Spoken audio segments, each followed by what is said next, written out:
hitting zero. That's why she returns to the forest time and time again, to let go of her anxieties, to let go of her problems, to take in the scent of fresh pine and let go of her conscious self, to let go of everything and listen to her muse. She's been out of touch with herself for a while, lost in a game to please everyone else except herself, playing songs that don't come from her but are sure to please the masses, music that doesn't even resonate with her, playing songs for money, despite the warning, play one song for money and kill your muse. She laughed when her mother first told her this. It seemed like a ridiculous thing to say. Her muse didn't seem to be going anywhere. She was hearing more songs in her head than she could play in a lifetime. Now, she's not laughing anymore. She's never felt so false and uninspired in her life, and more than ever, she wants to reconnect with her music, her muse, herself. She closes her eyes and peels away the layers until her mind is empty and open to the great unknown. Kate strums her guitar freely, but nothing's coming to her. Just a dark, disturbing melody that's been returning to her every time she hits zero. A melody so unlike anything she's ever played that she doesn't know where the inspiration comes from. She's never played a tune so dark and yet so catchy. The harder she tries to push the ominous melody out of her mind, the stronger it gets, the more it demands to be written down. She wants the melody to stop, and yet it's all she hears around her, above her, below her, beside her, within her. One endless, foreboding melody, a melody that just isn't her. Or maybe it is her. Maybe the show pony routine has changed her, corrupted her, perhaps even crushed her, and if not her, the best part of her, her muse. She stops strumming, closes her eyes, pushes everything out of her mind, and begins a slow and patient countdown back to zero. She waits for an inspiration that never comes. Nothing except that lonely, ominous melody. The more she tries to strum something else, the louder it echoes in her mind. She stops for a long, silent moment, but the tune doesn't. She closes her eyes and tries to force it out of her mind, but it's not in her mind. It's coming from the cave. It can't be. She shakes her head. The tune fades as she returns to zero and tries one last time to connect with her muse, her real muse, regretting all the paid gigs that drove her further and further from who she really was. She closes her eyes and counts down. 5, she relaxes her toes. 4, she relaxes her legs. 3, she relaxes her torso. 2, her hands. 1, her lips, her nose, her face. 0, she silences her thoughts.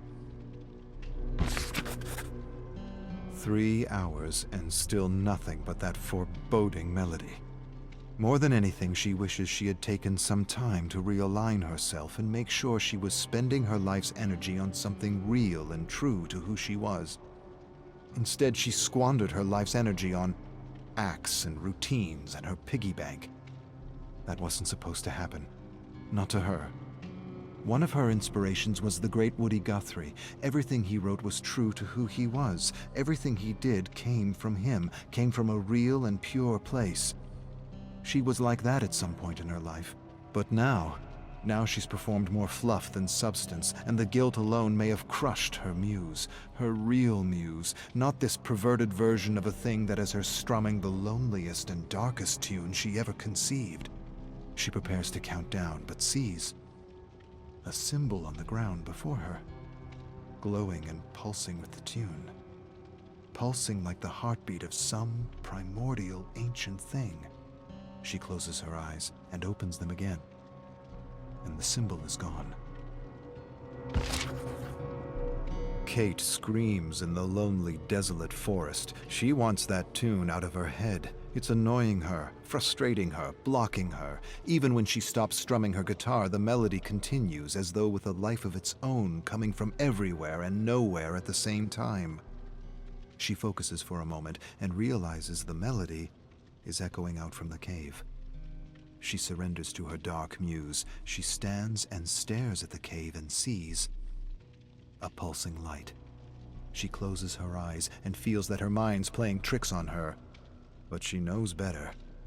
She knows she's always sensed and felt things others couldn't. She once heard someone say that today's shamans are our artists, authors, and musicians, that unlike other people, they are capable of accessing other thoughts, worlds, and ideas from otherworldly realms. She always had that ability, but never like this. Never so dark. It's as if the universe is punishing her for squandering her gifts. She approaches the deep and ominous cave, wondering who or what is calling her. A vague memory tugs at her, tells her she's done this before. She has a sense that she knows what she's going to find, but somehow has forgotten.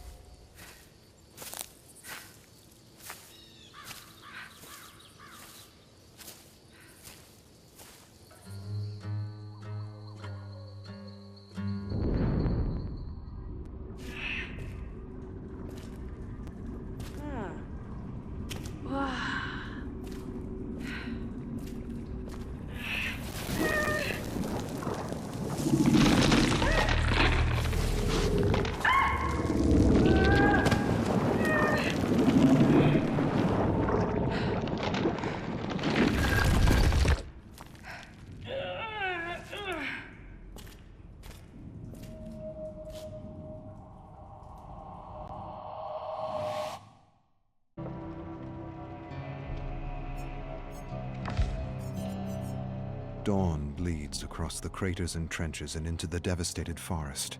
Explosions tear the ground. Mud rises and showers Anna. Men tumble headlong into open craters filled with rotting cadavers. Mangled human and horse flesh make a feast for rats. Other men are blasted to bits and pieces. Some drown in mud and blood. The brutal savagery of these human animals amuses Anna. She's never been so entertained. They are worse than hungry wolves fighting over a carcass. Some speak words she understands. Others speak words foreign to her ears. A pathetic scream like nothing she's heard suddenly startles her. She follows the source of the sound into the decimated forest, where she sees a small canvas tent and Russian soldiers guarding foreign prisoners. She watches them all evening. She watches horrified when they execute one of the horses for dinner. So much meat wasted due to sloppy butchery. After dinner, the Russians grab one of their foreign prisoners and crush his head with a shovel to pass the time. They laugh and make jokes. She watches them in the shadows and laughs silently. Not with them, at them. A shovel is clunky, the blows are awkward, the death messy. These men are neither fish nor meat. Her mother taught her better. She was going to search for another pack of human animals, but something catches her eye. Something that reminds her of her father. Something perfect for her little Bushka. A gift. Anna hides in the shadows and fixes her gaze on the gift. The Russian soldier carves the gift as he guards and swears at foreign prisoners in the shredded canvas tent. They kill and torture each other because they cannot talk to one another. She remembers a book her mother once had. She pointed to the pictures and called them soldiers. They were the ones who butchered her father. Soldiers tear each other apart for reasons her mother could never explain. She watches them and doesn't understand. She's not sure they do either. Maybe they like the hunt, the scent of fear, the bloodlust. She stares at the perfect gift and wants to give them a little war they'll never forget. But there are too many, and her mother suddenly appears before her with a smile and tells her little Anna she will need to thin the ranks. I can do that. I will show you, and I will show them where crawfish sleep. The Russian soldier does a peculiar thing to his prisoner. He ties him to a gnarled branch by his ankle and lights a fire a few inches under him. She scrunches her brow, confused. You kill the game before you roast it. But these soldiers enjoy his agony. She recognizes the yelling and shrieking foreigner. Just a few moons ago, he was torturing Russian prisoners in another tent. Just a few moons ago, he was the tormentor. The Russian holds the perfect gift in his hands while the prisoner shrieks and squeals like a pig. She smirks. It's kind of a funny cry. It is. It's amusing.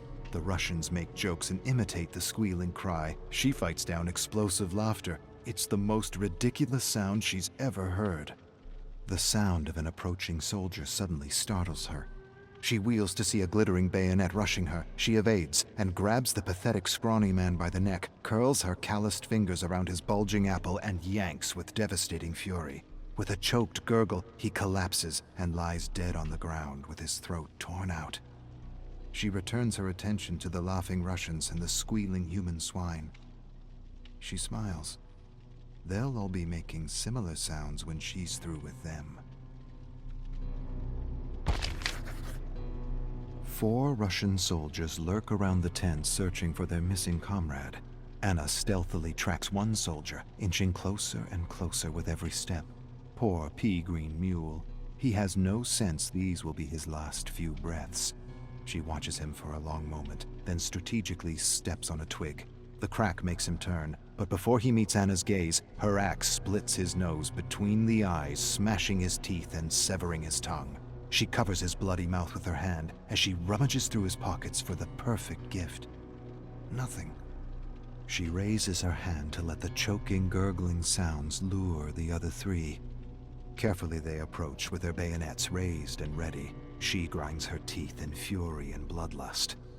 She rolls their comrade's severed head in their midst.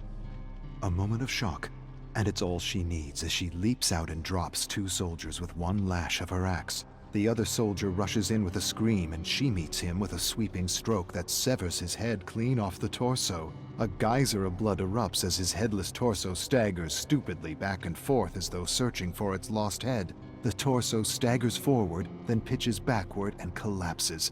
The sounds of another attack reach her before the blade. She lashes left and right, and the body collapses in mangled pieces.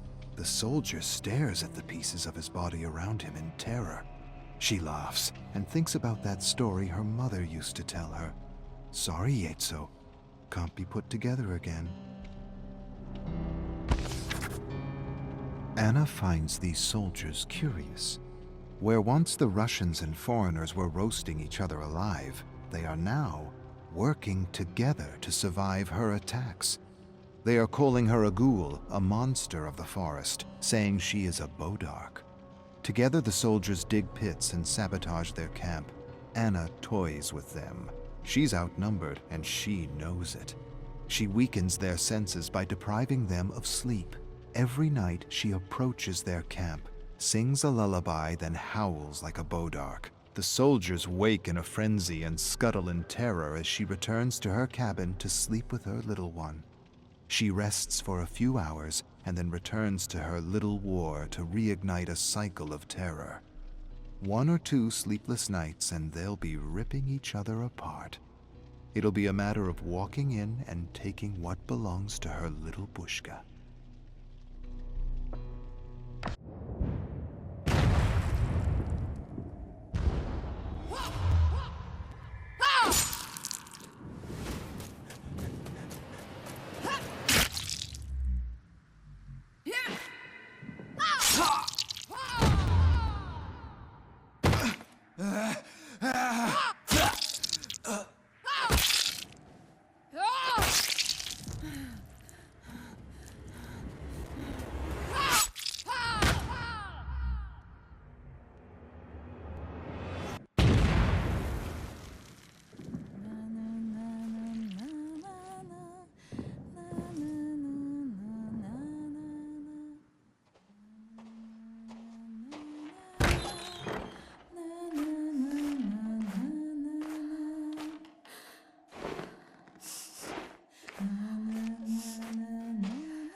Lazar approaches Dwight and slams his desk. Max didn't work out. He was a weak male I just wanted to crush. Fear, anxiety, confusion. Dwight feels them all. How is this guy the CEO? More than that, he wanted to crush the employee he's replacing for being a weak male. Dwight doesn't even know what that means. Weak male? Who talks like that in this day and age? His hands fidget nervously. He swallows a growing lump in his throat. Lazar smashes his desk again. I need you to be bolder than him, Dwitch. I need you to get the buzz out there that we're the best company in the business. Did he just call me Dwitch? Dwitch. He just called me Dwitch. Dwight's still not sure what he's supposed to be doing at Peak 22. He's a story hook supervisor. He has no idea what that is. Sounds convoluted and made up. Sounds like bullshit. He took the job because he needs the money, and he can't dress up in costumes for birthday parties anymore. Kids can be so cruel. He's supposed to create fake profiles and write positive reviews about Lazar and his company. Lazar gives his desk another thump. Be a lion, Dwitch. Pounce on the internet. Pounce. Get the word out. Peak 22. We design story hooks for ads that transcend humanity. Dwight has no idea what that means. Lazar leaves a test on his desk and walks away. Dwight stares at the test, unsure. Rose, the manager who hired him, approaches him and explains it's an intelligence test. Lazar wants to make sure he's the smartest in his company. Best advice? Flunk it. Dwight smiles. Gotcha. Our thing is story hook advertising. Dwight cringes every time he hears story hook. Lazar's trying to be different just to be different. Most advertisements use stories to wrap a message in emotion. Just because you call it a story hook doesn't mean it's new, doesn't mean it's different. Story hook is a term used by high school English teachers. Rose laughs. Yes, but Lazar's an idiot, and he wants to feel like he created his own theory for his upcoming book. Dwight's eyes go wide. Book? What book? Rose laughs absurdly and explains. An autobiographic book, a guaranteed bestseller highlighting Lazar's new theory on creativity. But Lazar hasn't done anything yet. It's all smoke and mirrors. Rose laughs and corrects him. He's done one thing really well. He's burned through millions. Rose changes the subject and tells Dwight he needs to meet Lazar's ghostwriter for an interview. Make sure to shower praises about our naked emperor for his autobiography. Dwight approaches Rose. She isn't her usual jolly self. Dry tears line her cheek and her eyes are swollen. She tells him Lazar embarrassed her at a meeting when she refused to go along with his jokes at the expense of the sound designer's speech impediment. He humiliated her for not going along with his stuttering impression. Rose sighs and advises Dwight to record all meetings with the Naked Emperor, not just for legal reasons, but for the yearly roast. Dwight raises his eyebrows curiously. Yearly roast? What yearly roast? She tells him about a yearly gathering of ex-employees who get together to laugh at Lazar's stupidities. Dwight tilts his head. He's really confused. In his mind, Peak 22 just opened its doors. How long has Peak 22 existed? Rose calculates on her hands. 5 years. Dwight can't believe his ears. 5 years and Peak 22 has nothing? Rose smirks. Correction. 5 years and we almost have Lazar's biography and his theory on creativity. Dwight showers Lazar with online praise using fake profiles. It's the coziest job he's ever had. As he prepares to create another false profile, he suddenly hears shouts coming from Lazar's office. He freezes as Lazar verbally assaults the Peak 22 lawyer. The lawyer is telling him Storyhook can't be registered. It's a concept in many high school textbooks. Lazar fires the lawyer on the spot. The lawyer promises he'll sue. Lazar doesn't care. He'll settle. He always settles. It isn't his money. And Dwight's heard he's got his benefactors eating out of the palm of his hands. He's already settled dozens of wrongful dismissals. Rose attempts to calm Lazar down, but he screams at her to mind her business.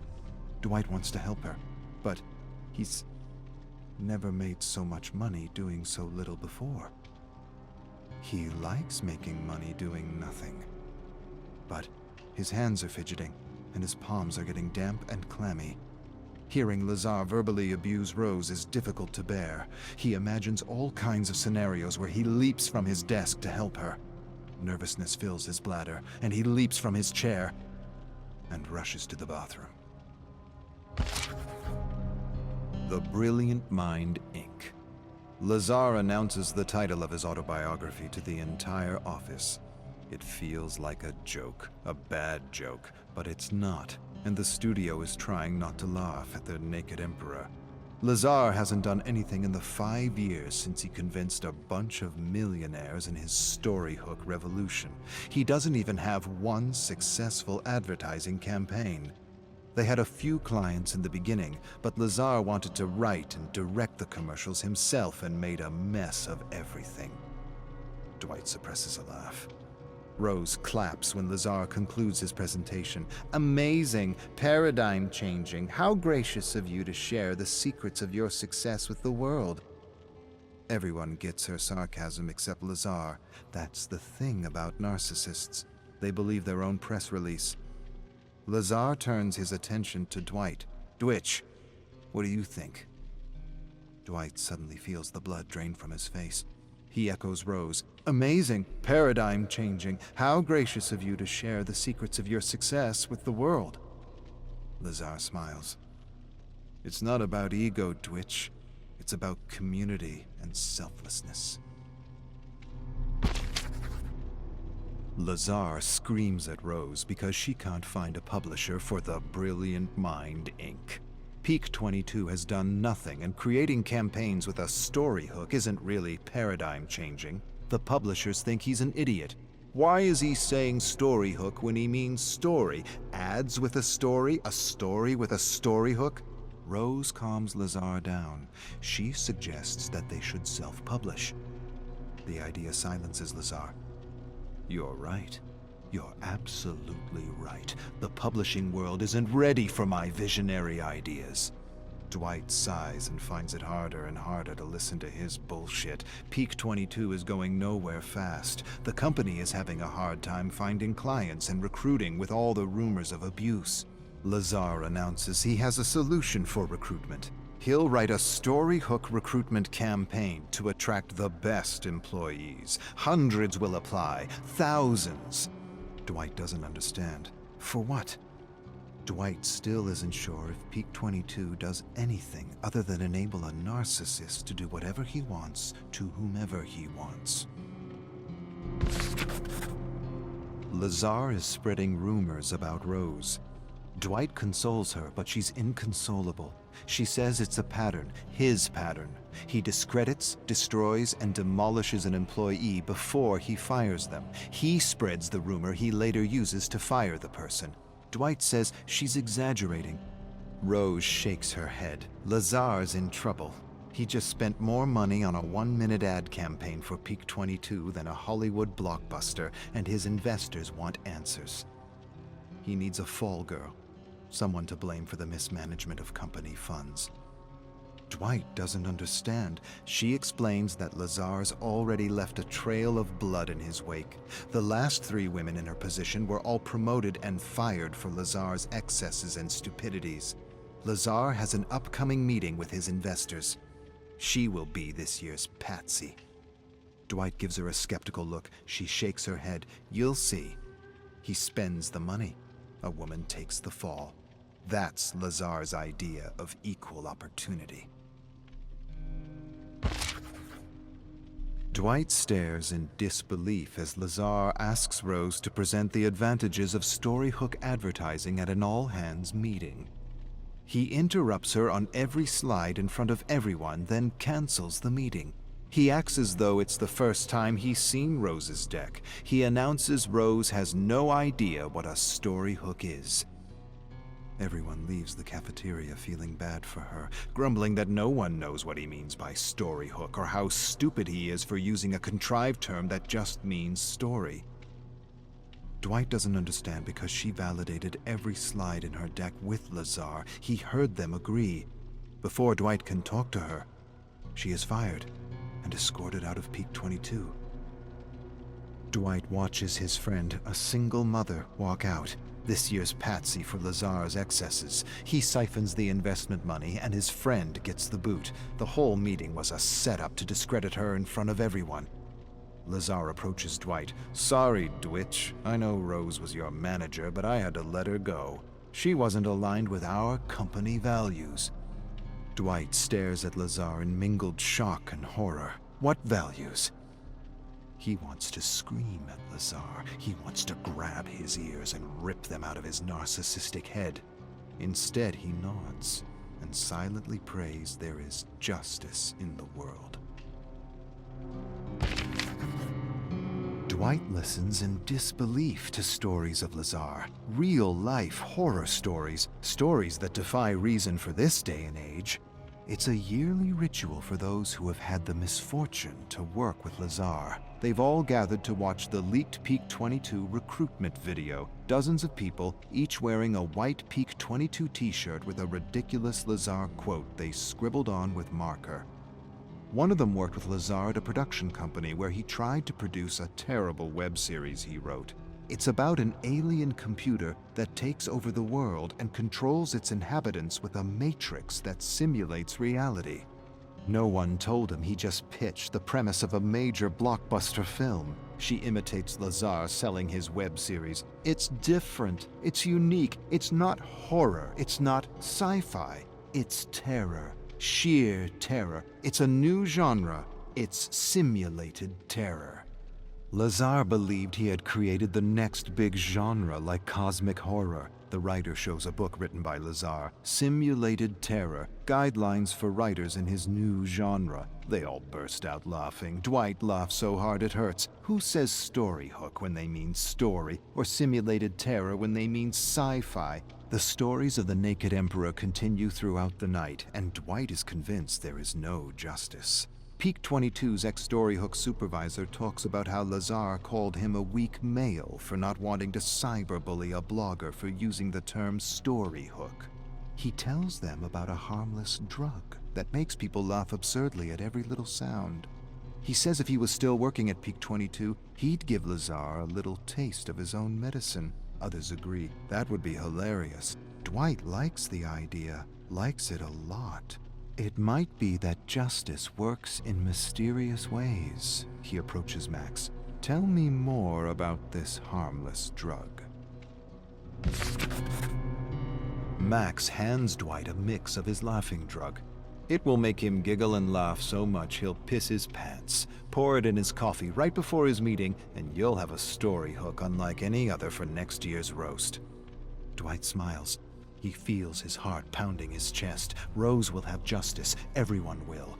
Dwight will teach this abuser that sometimes the little guy bites back. Inspired, he asks one of his colleagues to distract Lazar while he spikes his coffee. Another colleague listens to the plan and shakes her head skeptically. She isn't sure. She doesn't like this prank and cautions Dwight to think things through. "I've got 2 kids," she says, "and the last thing I want is for the investors to close down shop because he hallucinates or hurts someone." Dwight laughs. "Don't worry. The most that will happen is he'll act like a donkey." Dwight lifts his chin proudly and reassures her no one will get hurt. He places his hand on her shoulder and feels like the leader he always knew he's been. "Nothing bad will happen, or my name isn't Dwight."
Julie hears a voice above the greasy spoon chatter.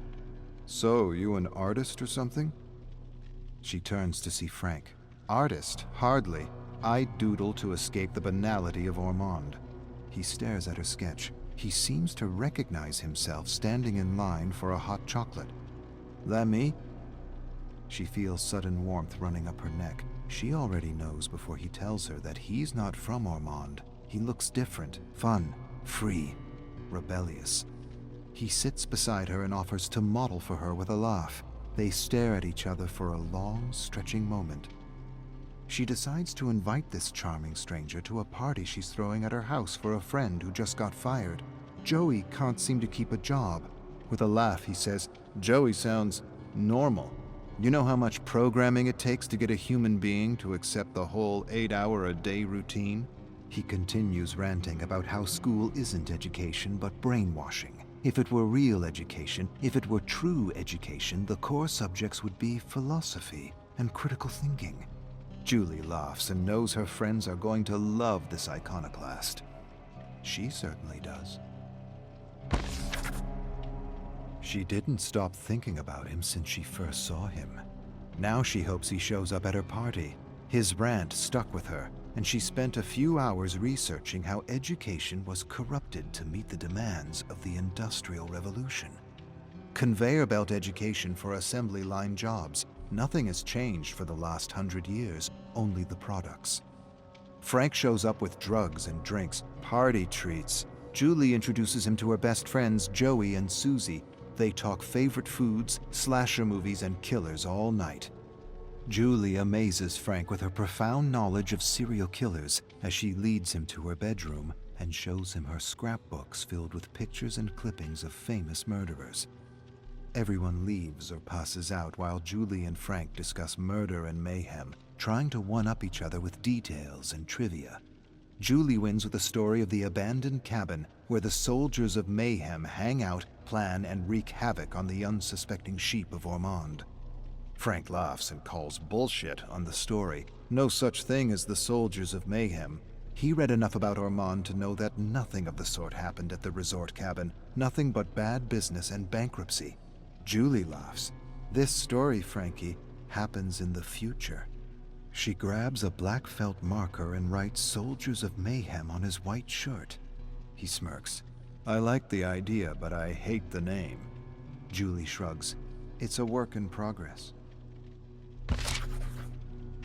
Julie feels alive with Frank. More than alive, complete. At first she thought he was an iconoclast rebel, but soon realized he just liked to argue and push buttons for fun. He thrilled as much as she did to smash beliefs and watch people unravel. Not just people, ugly people, he called them. It's the name he gave to those people who need to be right, who always need to be right. They were the easiest to push over the edge. Ormond was full of them, ugly people, entitled preps and politicians who would turn blue in the face if you challenged any of their beliefs. Julie hands Frank a ski mask. He gives her a curious look. "Tonight we all play a game. Whoever steals the most car emblems wins." Frank smirks. "Wins what?" She approaches Frank and whispers, "Whatever the winner wants." Frank quickly puts on his ski mask and rushes into the snow-covered streets of Ormond, searching for cars. More than love, more than passion, Julie feels Frank is her spiritual twin. She spent the whole night confiding her darkest desires to him, how she often wondered what it would be like to set fire to the entire town. Frank leans forward and tells her she can do anything she wants. She just has to know what she wants and build an image of herself doing what she wants in her mind. He continues to espouse some weed-induced theory about manipulating the world with thoughts and feelings. The clearer you are about what you want and the more focused you are in imagining it, the faster you rewire the world to your favor. Everyone stares at Frank for a long, dramatic moment. Then they burst out laughing in unison. Let's all just imagine buckets of money. Frank shakes his head. Money is dead on its own. Money doesn't inspire the world. Real passion and emotion does. See yourself doing what it is you want to do for the rest of your life with passion. Be clear and focused, and do not waver, and watch the world work in your favor. Another silence. Julie smirks. Frank nods seriously. She closes her eyes and imagines herself and her friends turning Armand into their personal playpen. She opens her eyes. Julie and Frank wait for Joey and Susie at the old abandoned cabin. Of course, it had to be the cabin, the only exciting place in Ormond. Julie looks at the place. It needs some love.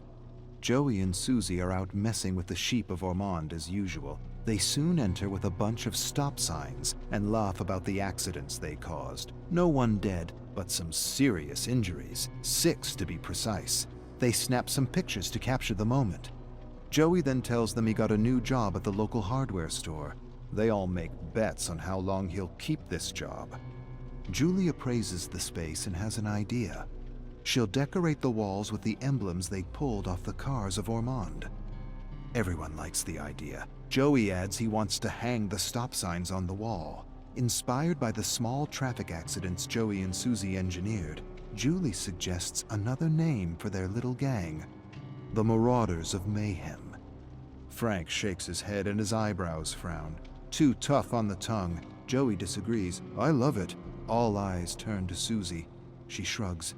I agree with Frank. It's a mouthful. Julie and Susie enter the hardware store. Joey wants them to be quick. The owner will be back in 10 minutes. Frank tells him to stop panicking. They grab supplies for the cabin: paint, brushes, masks. A snow globe captures Frank's eyes. Joey tells him to leave it, says it's his boss's collector globe, the first snow globe for tourists when Ormond became a popular getaway for snowboarders and skiers. Frank scoffs and takes the globe anyway. Julie stares at Joey and shrugs. Whatever. The globe gives her an idea. She grabs a few generic Ormond globes for a personal project. The cabin is almost ready. Some finishing touches required, and Frank and Susie are hitting a few homes for supplies: toasters, pans, cutlery, TV, computer, linen, anything to make their refuge a little cozier. Julie stays behind refashioning generic Ormond globes with scenes of mayhem. Frank approaches her. Can I have one of those? She hands him a globe with 4 stick figures setting a snowman on fire. He says it should be a real person. Julie feels offended. He didn't see the detail. It is. Frank scrutinizes the globe and sees a stick man embedded in the fake snow. Nice. Julie imagines something crazy. In her mind's eye, she imagines herself killing someone with her friends. She has no other image, and no doubt, it's more than an image of a first kill. It's an image of her in a newspaper clipping. She makes Ormond exciting again with a series of murders. Her phone startles her. She answers. She hears his voice, and Frank tells her to meet him at the Ormond Majestic Theater. Why? What's playing? He doesn't answer. She gets in her second-hand sedan and drives through the blinding snowstorm to the theater. He graciously opens the door, helps her out. Joey and Susie are standing by the theater holding empty gas containers. Frank hands her a match. Please, do the honors. She strikes the match, watches the flame ignite strong, then it dwindles in the cold wind. Before it extinguishes, she flicks the burning match at the theater. A moment later, a massive fire erupts in the blinding snow. She stares at Frank, at the fire, at Joey and Susie, and she has this sudden crazy thought that Frank is right. Somehow the world is conspiring in her favor. Joey paces the cabin, suggesting names for the group. Susie thinks they need some kind of a costume, like superheroes. Julie laughs. We trying to be famous? Frank shrugs. Why not? Julie shrugs. No one ever got famous with petty theft and arson. Maybe we should do something real. Frank leans forward. What does that mean? Something real. Julie goes quiet for a moment. She's not sure what she's thinking, or if she's thinking at all, but she wants to feel the thrill she's read about in books. She wants to be more than common, more than ordinary, bigger than life. Frank smiles at her and asks if she thinks she could kill someone. She thinks for a moment. I could. Frank raises a skeptical eyebrow. After a moment, he says he probably couldn't really kill someone. Julie teases him. Not even for me? He shakes his head. Not even for you. And you? Would you kill for me? She echoes his bullshit answer. Never. He laughs and echoes her. Not even for me? Not even for you. Frank won the bet, and he's collecting. Joey didn't last a month at the new job. The owner accused him of stealing a chocolate bar, and now he paces the cabin hysterical. Of all the things, a chocolate bar he claims he never stole. The injustice of it all. Julie suggests payback.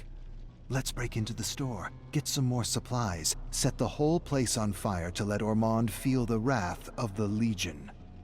Joey freezes when he hears the name. Frank raises a curious eyebrow and then nods approvingly. I like it.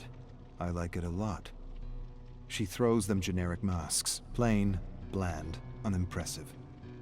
The only thing we need now is a proper mask.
Arcus, 2903.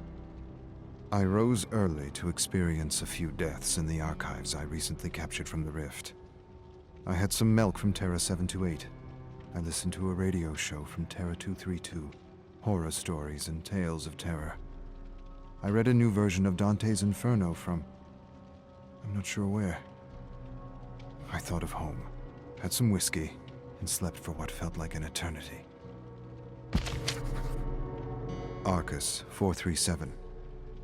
I'm going to have a couple shots of whiskey from Terra 917, experience a few memories, then head to bed.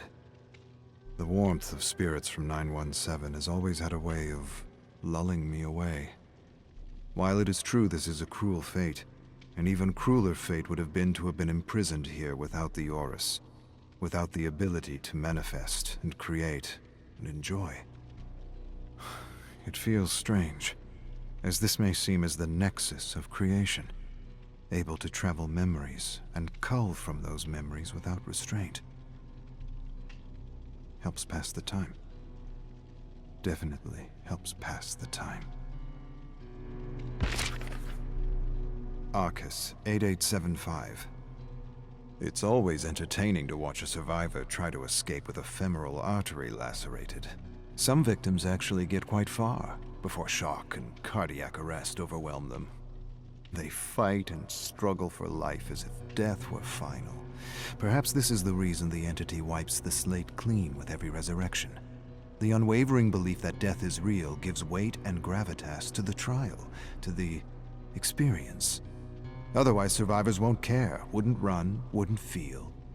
The fear of death is the pulse of life, and believing death is real gives emotion to the experience. It, in other words, feeds the entity. Arcus, 1118. There's nothing like silence to drive you mad. I stared out into the endless ocean of black fog surrounding me and quickly realized how incredibly small and insignificant we are. Dread and despair soon overtook me, and I began to realize how arrogant we were back home to try to define and describe these living cosmic entities. We thought we had figured most out. We barely scratched the surface. Arcus 182. I have discovered structures within the realms of the entity that remind me of home. It is possible others from Terra Primus have found themselves marooned within the entity. These survivors could have with them knowledge to free me from this tower, and possibly ideas on how to escape this infernal dimension. As far as I know, we were one of the first of the many worlds to begin unraveling these great cosmic mysteries and proving that planets and solar systems were, well, alive. These discoveries led to entire paradigm shifts that unlocked for us our ability to travel from dimension to dimension. Where once we thought our knowledge was absolute, these discoveries showed us how little we actually knew about the world. Arcus 789. Emotion, passion, interest. They are the spark, the undefinable force that enables creation. You cannot manifest anything if you are not filled with emotion about it. The Orus was ridiculed because the council lacked understanding. This might be the whiskey ruminating, but art is not created by thought alone, but by thought and feeling working in harmony. Feeling is everything. Feeling is the most important aspect of bringing anything to life. It is the fuel that makes thought and intention reality. Arcus 968. Strange, luminous markings left in the trials for survivors and killers that help me navigate and study rifts with greater ease. Someone is trying to reach out to me. Tampering with the entity, using tricks to secure my attention, to let me know I'm not alone, to let me know I'm not the only one able to manifest within the entity. Yet the knowledge of living dimensions and ancients is knowledge few have developed amongst the infinite Terra worlds within the known galaxies. Arcus 571. Gut-wrenching shrieks echoing through the fog disturbed my sleep. I woke up, put on some slacks, clambered to the roof with some whiskey, and hit golf balls into the abyss. There's something about hitting iron and wood into oblivion that's calming, even therapeutic. I must have hit 1,000 golf balls before the yelling and screaming finally subsided, and I called it a night. Arcus 572. Someone left a bucket of golf balls at my door with a note. Best balls ever. Upon further inspection, I realized they were hardened eyeballs. Fossilized eyeballs, collected no doubt throughout the Lost Realms. I didn't realize eyeballs could be fossilized, or that they make, dare I say, decent golf balls. I actually wouldn't mind another bucket. This must be a gift from my mysterious friend. Arcus 7294. I woke up soaked in blood, with no recollection of what transpired the night before. The blood dripped off my nose and chin. I felt my forehead and scalp to discover a deep, stinging gash. Accident? Self-inflicted? Nightmares of the fog? Creatures of the abyss? I didn't know. Later, by the bed, I discovered a purple mound of flesh and gore. I cleaned the slop and tossed it out the window into the abyss, from where it had come.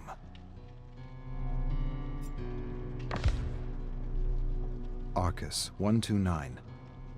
A knock at the door and an invitation attached to a bottle of whiskey waiting for me at the foot of the door. I kneeled to inspect the invitation. You are cordially invited to the entity's birthday. The entity has a birthday. Am I losing my mind? my grip on reality, whatever that actually means here. Is this some kind of prank by a marooned soul? Arcus, 1256. Discovered new memories of Evan, which shed some light on his descent. The question I am asking myself is, did the entity begin to corrupt him before he was snatched for the trials, or was all that anger and bloodlust a result of his harsh upbringing? Either way, I would not expect him to comply with another authority figure, even if that figure was an old one. Arcus, 723. I pity Dwight. It's as though every action he takes brings the opposite of what he intends. Trying to help his fellow employees from an abuser, he ends up shutting down the entire operation, leaving many in a far worse situation than they were ever in. Granted, spiking a narcissist's drink and watching him unravel was worth the price of admission.